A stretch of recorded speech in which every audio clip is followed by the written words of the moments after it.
Minasan, konnichiwa. Saya Diarta Fasanyoto dan selamat datang di Membela Logi.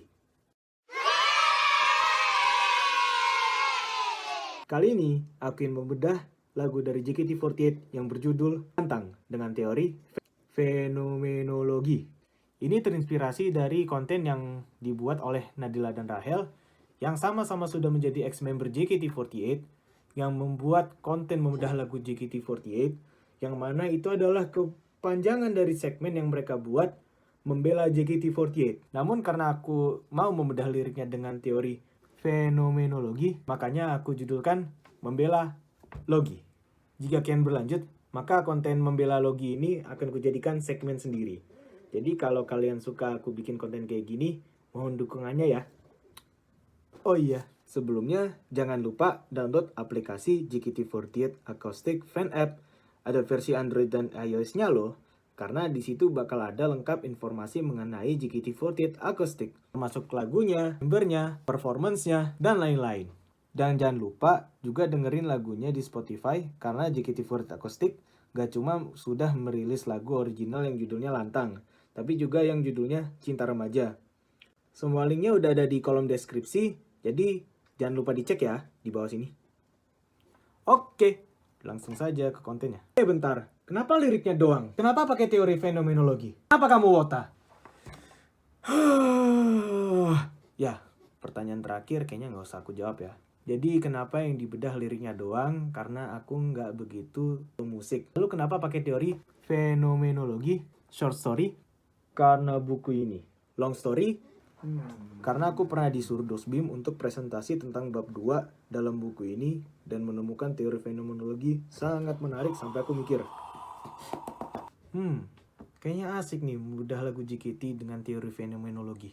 Ya, walaupun teori fenomenologi itu katanya sih cocoknya dipakai hanya untuk kelas literary work, tapi apa salahnya untuk dicoba? Lagi pula, lirik itu kan juga karya sastra, alias dia juga literary work, walaupun gak selalu klasikal sih. Terus, teori fenomenologi itu apa? Apa hubungannya sama bedah lirik? Makanya di sini aku mau jelasin. Disclaimer, bagi kalian yang S1 jurusan filsafat atau yang lebih mengerti teori fenomenologi dan estetika, siapkan keyboard kalian karena aku akan terdengar sangat-sangat sotoy. Jadi kalau memang ada yang harus dikoreksi, atau ada pertanyaan dan mau diskusi, atau hanya mau sekedar nyapa basa-basi, mohon komentarnya ya. Terus terang ini teori yang sangat kompleks, tapi aku mau coba membuatnya simple dan berikut aku tunjukkan A Stratified Formation by Roman Ingarden. Jadi, pada teori fenomenologi, untuk mengerti suatu karya seni seperti sastra atau lirik dalam konteks ini, ada strata yang harus dimengerti dulu. Strata ini terdiri dari 4 stratum, yaitu linguistic sound formation, sentence level, schematized aspect, dan intentional object. Linguistic sound formation menunjukkan adanya kata-kata yang disuarakan dan membentuk bunyi-bunyian seperti nada, rima, irama, pengulangan, dan lain-lain. Lalu, kata-kata tersebut menjadi kalimat dan artian semantiknya mulai masuk pada stratum sentence level. Pada tahap ini juga terlihat perbedaan antara bahasa yang dipakai untuk karya sastra dan karya ilmiah. Pada karya sastra, termasuk lirik dalam konteks ini, words do not always mean what they say, alias kata bukanlah suatu yang benar atau salah. Sebelum ke stratum ketiga, ada yang namanya state of affairs, di mana jendela untuk melihat intentional object akan terbentuk. Jendela tersebut atau cara pandang tersebut terbuat dari latar belakang dan konteks yang membentuk perspektif untuk melihat intentional object tersebut.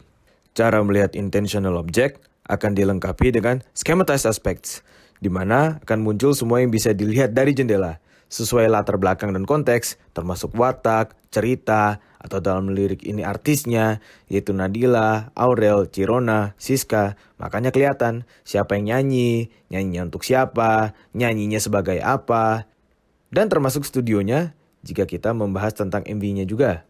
Namun sayangnya tidak. Dan yang terpenting adalah stratum keempat, intentional object. Apa yang mau disampaikan? Apa yang ingin dimengerti? Apa isi ungkapan hati para member JKT48 Acoustic ini? Sampai-sampai mereka menulis lagu seperti ini. Maka dari itu, dengan lapisan-lapisan yang sudah aku jabarkan, aku ingin membedah lagu JKT48 akustik yang berjudul Lantang. Yes! Akhirnya masuk inti pembahasan. Kita mulai dari stratum yang pertama, Linguistic Sound Formation. Aku akan mencantumkan beberapa contoh liriknya setelah ini. Oke, lanjut. Unfortunately, tidak ada rima dalam lirik ini. Tapi seperti musik pada umumnya, pasti dan memang ada irama dan nadanya.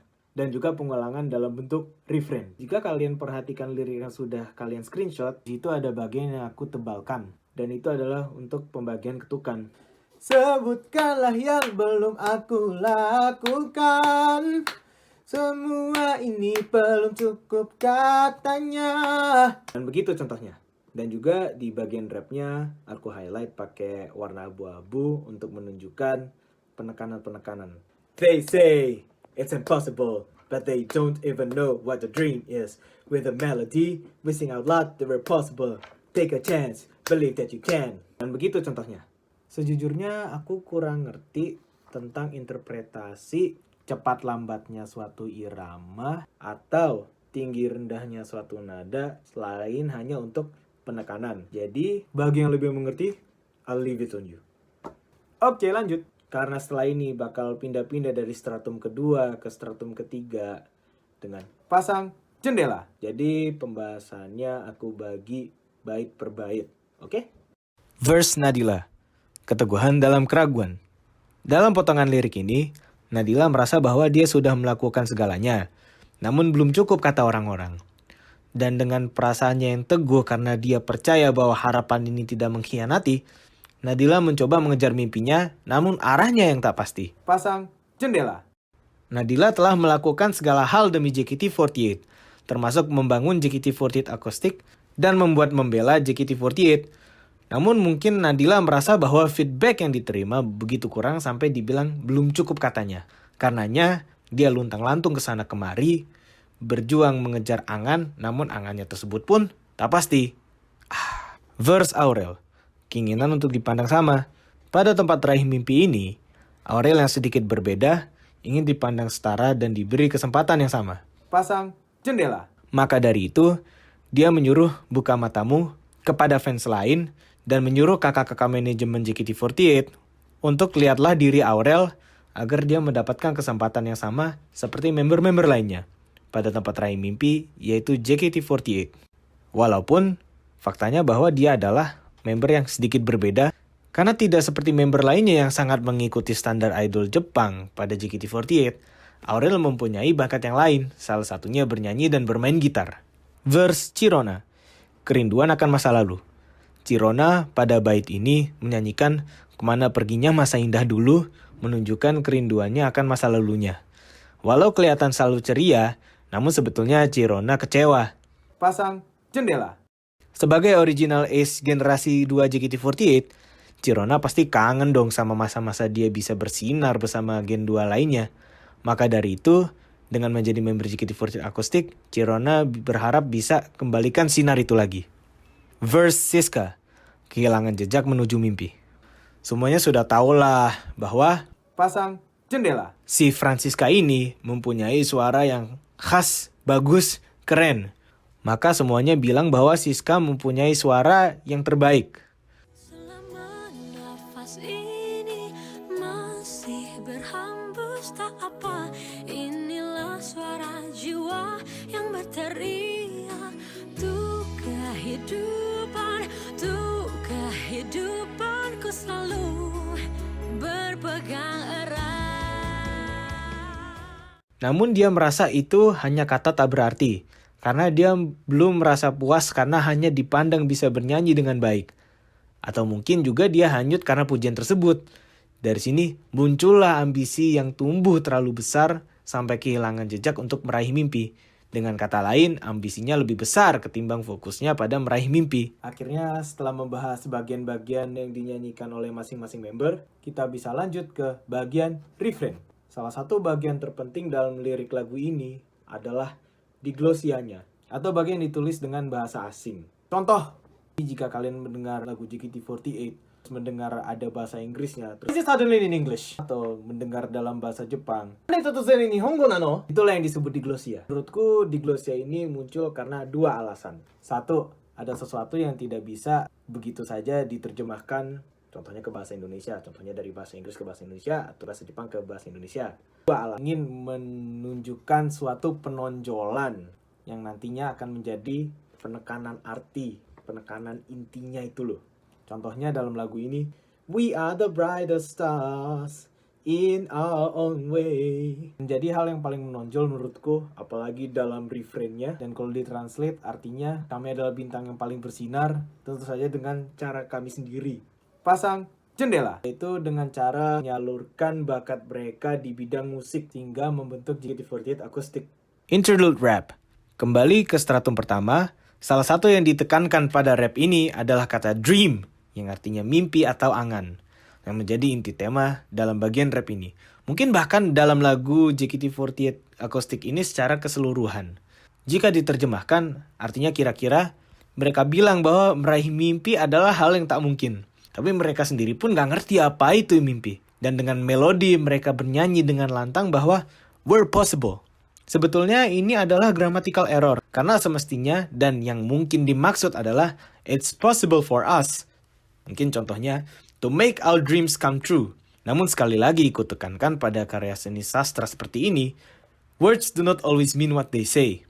Alias maklumilah. Mungkin yang dimaksud adalah lebih ke mereka bisa daripada mimpi itu bisa diraih. Atau meraih mimpi itu hal yang bisa dilakukan. Pasang jendela. Mungkin di JKT48 kebanyakan taunya bahwa parameter sukses dalam meraih mimpi adalah senbatsu dan atau jadi center. Intinya yang masih dalam ranah JKT48 lah. Padahal nggak harus begitu. Semua punya jalan suksesnya masing-masing. Maka dari itu, audiens lagu ini, mau itu fansnya, mau itu sesama member yang masih mencari passion, disuruh untuk take a chance, believe that you can. Bahwa seperti apapun mimpinya, ambillah kesempatan itu dan percaya bahwa kamu bisa. Interlude. Malas mondar-mandir. Jadi langsung saja.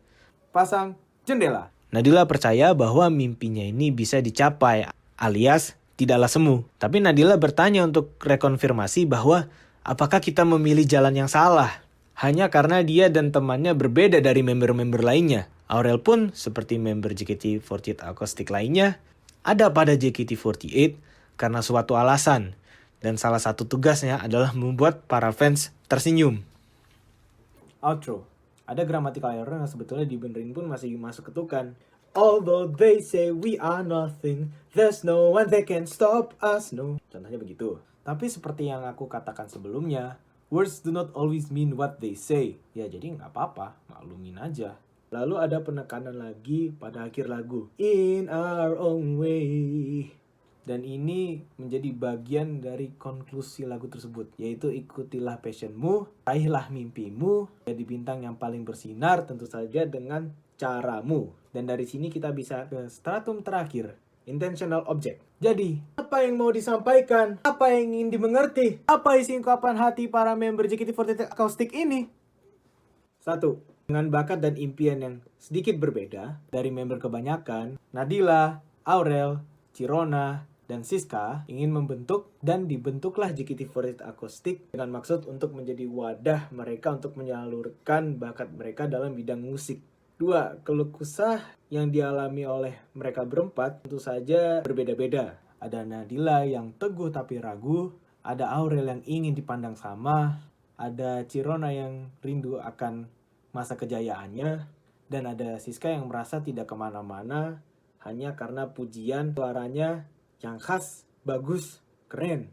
Semua ini muncul karena adanya tuntutan pada JKT48 bahwa member yang sukses adalah member yang mengikuti standar idol Jepang seperti jago MC, jago nguwaro, jago tampil sambil joget-joget yang nantinya membawa mereka menjadi senbatsu atau center atau kapten.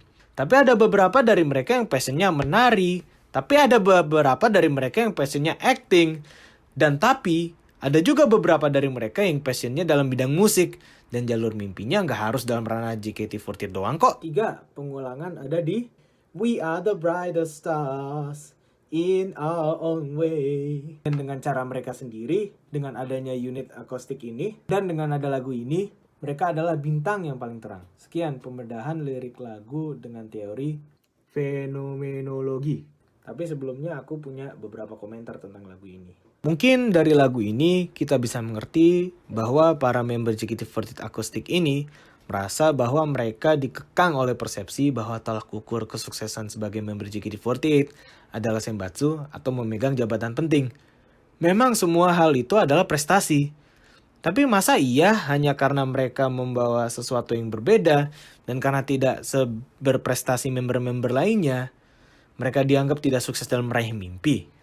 Dan biasanya aku bedah lagu JKT48 itu juga ngelihat referensi dari idol group Jepangnya biar lebih ngerti konteks dan lebih seru aja sambil belajar bahasa Jepang.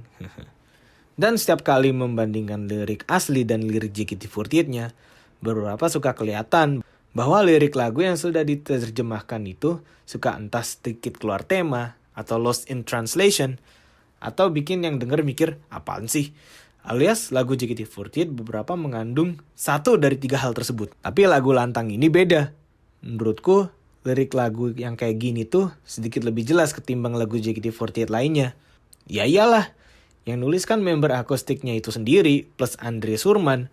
Jadi masalah seperti keluar tema, lost in translation, atau ketidakjelasan suatu simbolisme atau metafora yang mesti dicocokin pada konteks budaya Jepang, ya nggak ada. Tapi memudahnya tetap asik.